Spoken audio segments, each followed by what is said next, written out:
AM 1430 KRGI 105.5 FM. Good morning, I'm Brian Gallagher. More guests in studio today on behalf of Central District Health Department.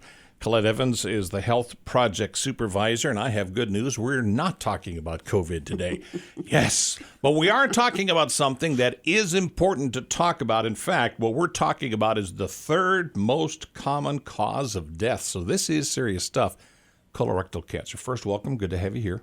Thank you. It's good to be here. Let's talk about things that you're doing this month or people should do this month as the steps that they can follow to try to keep them off of the victims list. Thank you. So March is Colorectal Cancer Awareness Month, and the Central District Health Department takes part in the men's and women's program through the state of Nebraska. And part of that is promoting colorectal cancer awareness and helping people, guiding people and navigating them to the exams that they need. The other thing that we do, though, is we have what's called FOBT kits, which stands for fecal occult blood test.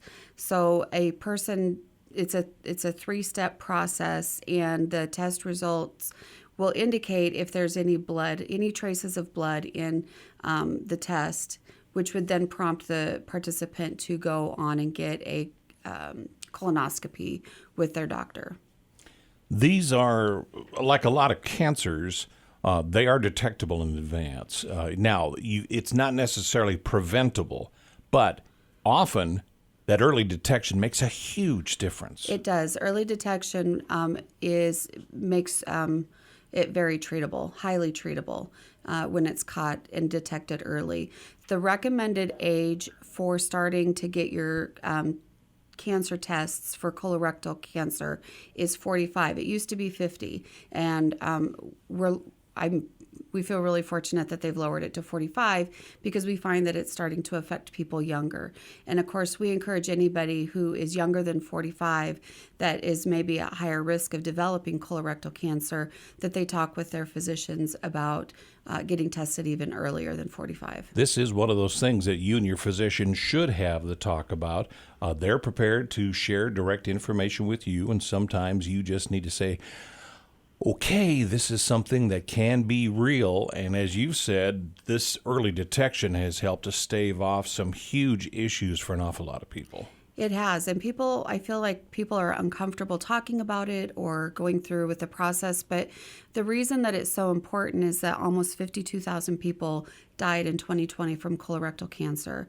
Men are at a higher risk. There was more men detected in 2020 of having the cancer, and with something that's so treatable, it's so important to get those early screenings. If folks are interested in finding out more about these FOBT kits, should they just stop down to see you? They absolutely can stop and see us, or they can call. There's an enrollment form that they need to fill out and sign, and then we give them the kit, and we can go over how they complete the test. There's an envelope that they mail it into. It goes into a lab, and then we get the results back, and the participant gets the results back, and then we help guide them to a colonoscopy if that appears to be the next step that they need. It's an important step that you can do and you should do, especially if you're 45 or older, and even if you're getting close to that age threshold. Ponder it. Make it part of your checklist for things that you do want to check as age creeps up, because age isn't going to stop. No. Let's face it. So this is something that maybe you can stop the progress just in case you happen to be one that is starting to show some of these early signs. What's the phone number that you should use just in case you have a question? Give us a call at 308-385-5175. Just that easy. Colette Evans is the Health Project Supervisor with Central District Health Department. Thanks, and stay safe. Thank you. Good morning from AM 1430 KRGI 105.5 FM.